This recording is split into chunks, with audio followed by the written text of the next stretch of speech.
Bom, então meu nome é Valmirton Bezerra D'Alessandro e a gente vai começar a falar agora sobre a avaliação laboratorial da função cardíaca.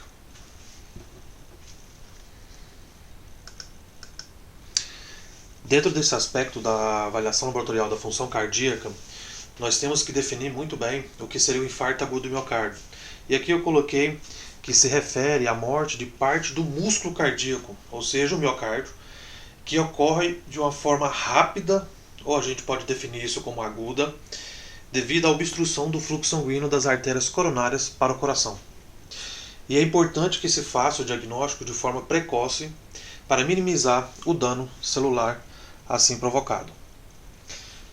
Dentro dessa característica, nós podemos definir como o que seria esse aspecto de infarto agudo do miocárdio. Então, um bloqueio de uma artéria que leva o sangue ao coração pode causar o infarto agudo do miocárdio. Nesse sentido também, um bloqueio de uma artéria que leva o sangue ao cérebro pode causar um AVC.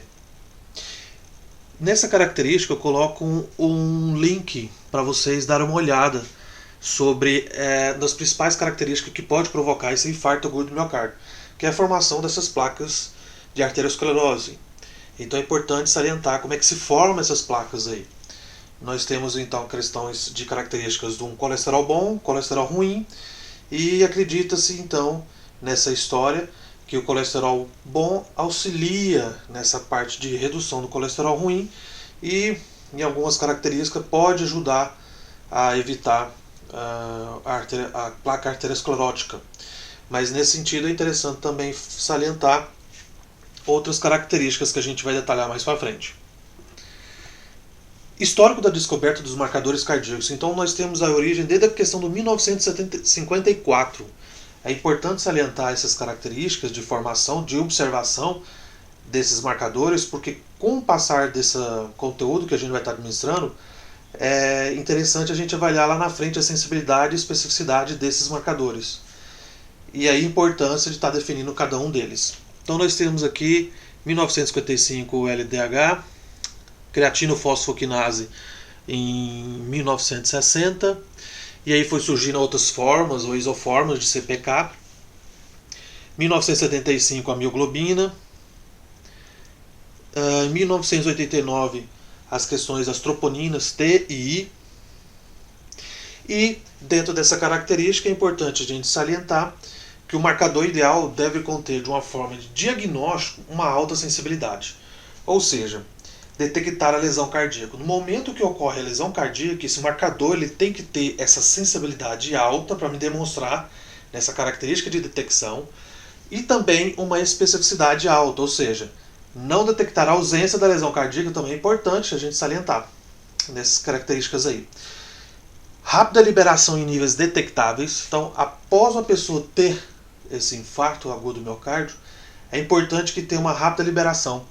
Então, para nós, na questão de diagnóstico, esse marcador ele tem que ser muito rápido de ser identificado no organismo.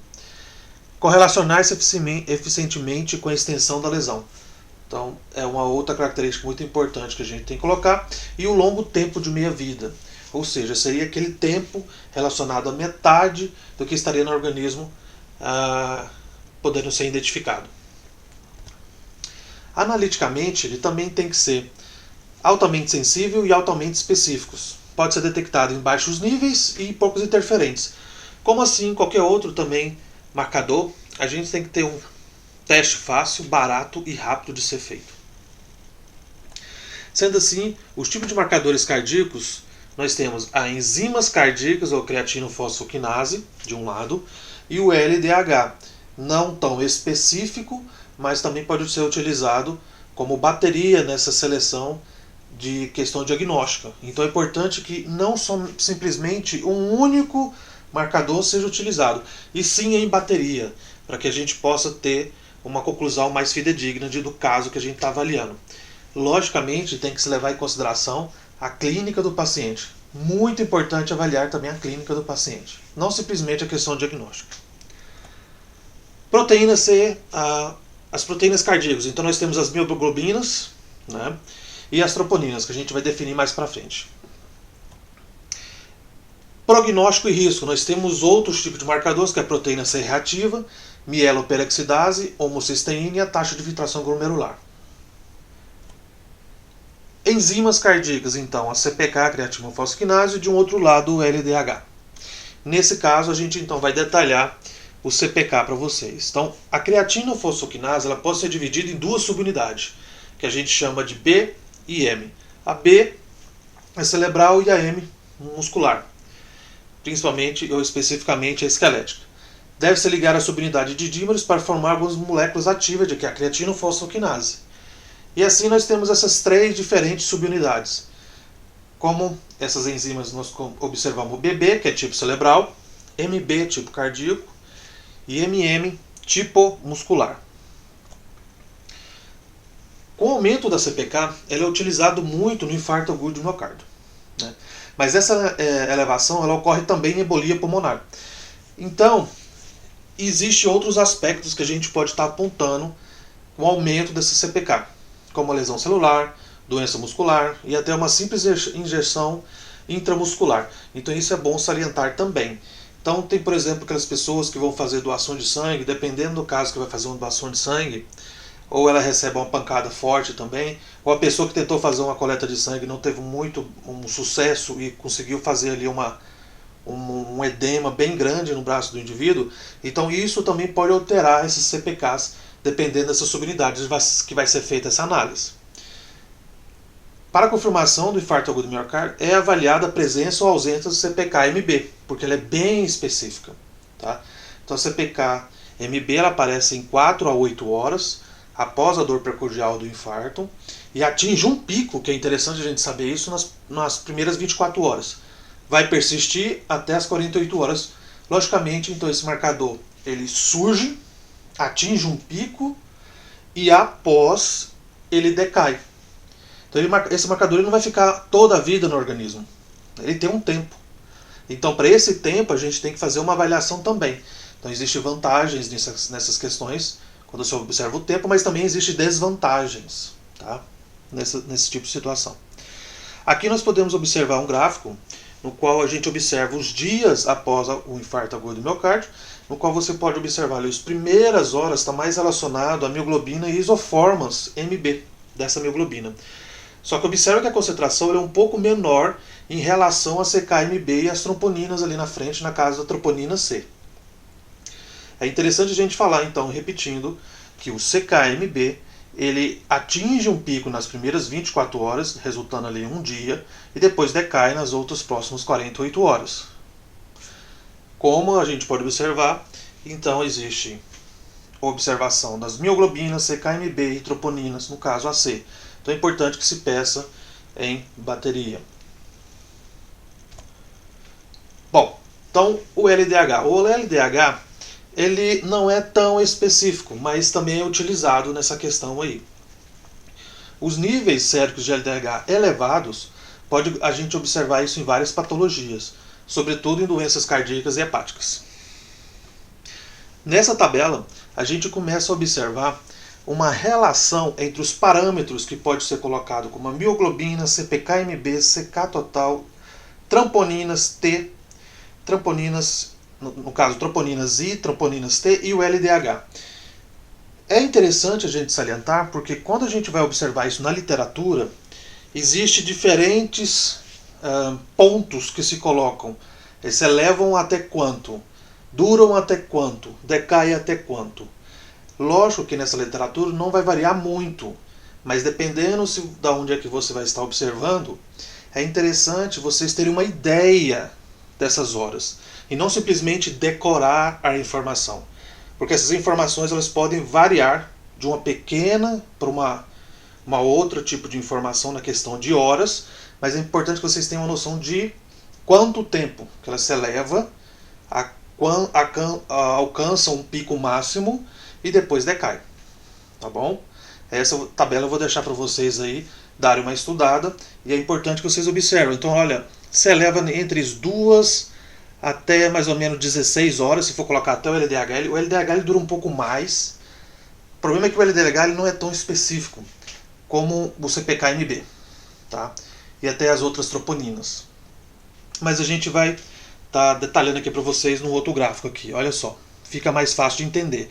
É pegar essa representação da tabela e colocar nesse gráfico aqui.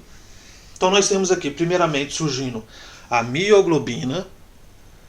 Posteriormente nós temos aqui, ela decai, tá vendo? A creatinofosfoquinase total, no caso aqui.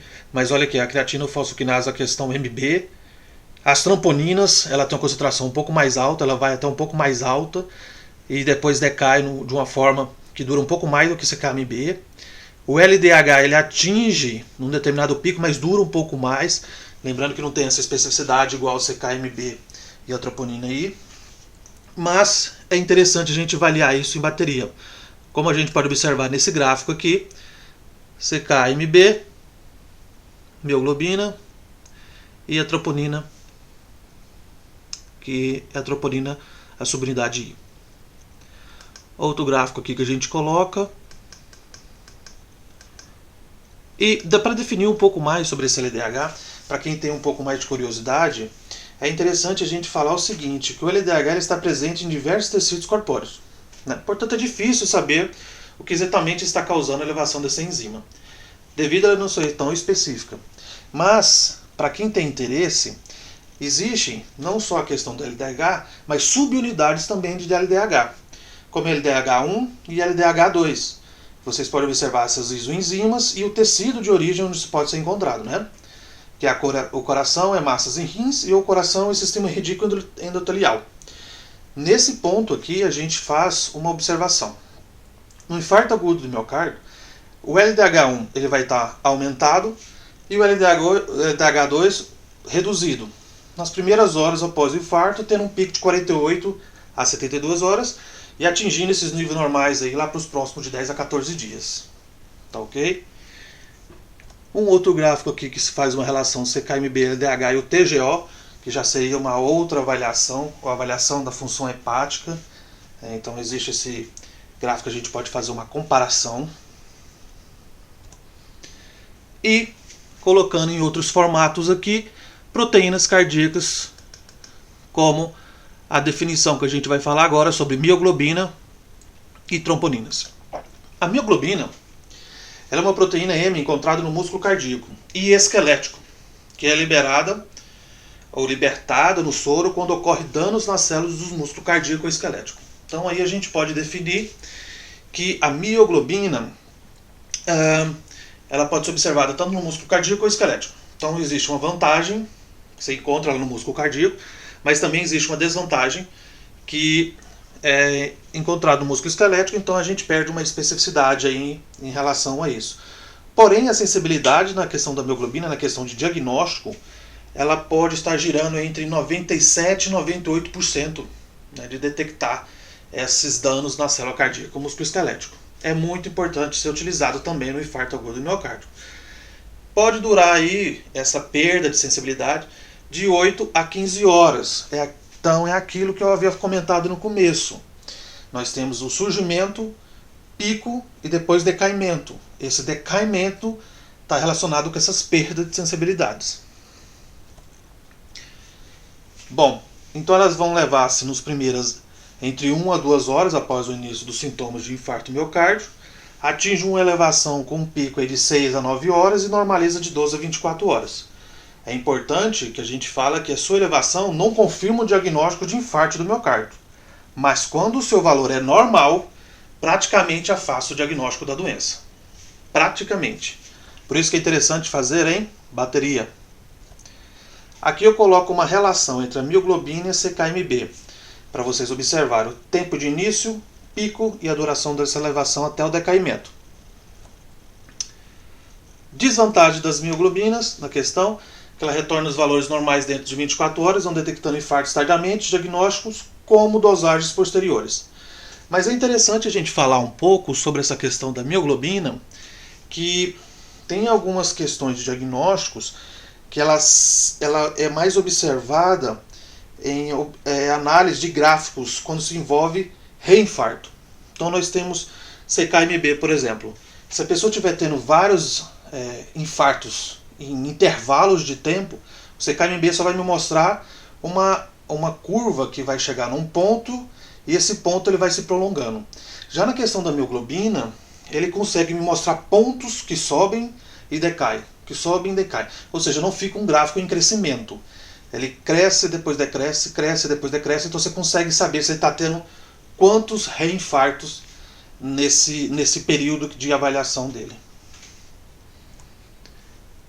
Questão das troponinas, nós temos aí então troponina C, TNC, troponina I, TNI, troponina T, né, TNT, que elevam-se entre as 4 e 8 horas. Temos um pico de elevação entre 36 e 72 horas e normaliza entre 5 a 14 dias.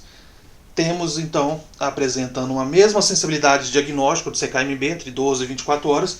Existem pesquisadores que discutem muito isso aí, se tem essa mesma sensibilidade, qual seria o melhor entre troponinas ou CKMB. Não é o meu objetivo nesse momento discutir qual é o melhor, e sim, se você utilizar em bateria, a gente pode fazer isso aí de uma forma mais razoável, identificando o problema rápido do indivíduo. Para finalizar então, eu coloco aqui uma tabela que resume todos esses marcadores da avaliação cardíaca e demonstrando a mioglobina, CKMB, troponina T e troponina I, que são dos mais importantes para a gente fazer a avaliação em bateria.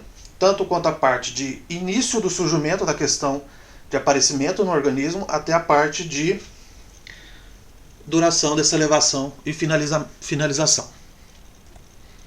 Aqui então a gente termina essa aula da avaliação da função cardíaca.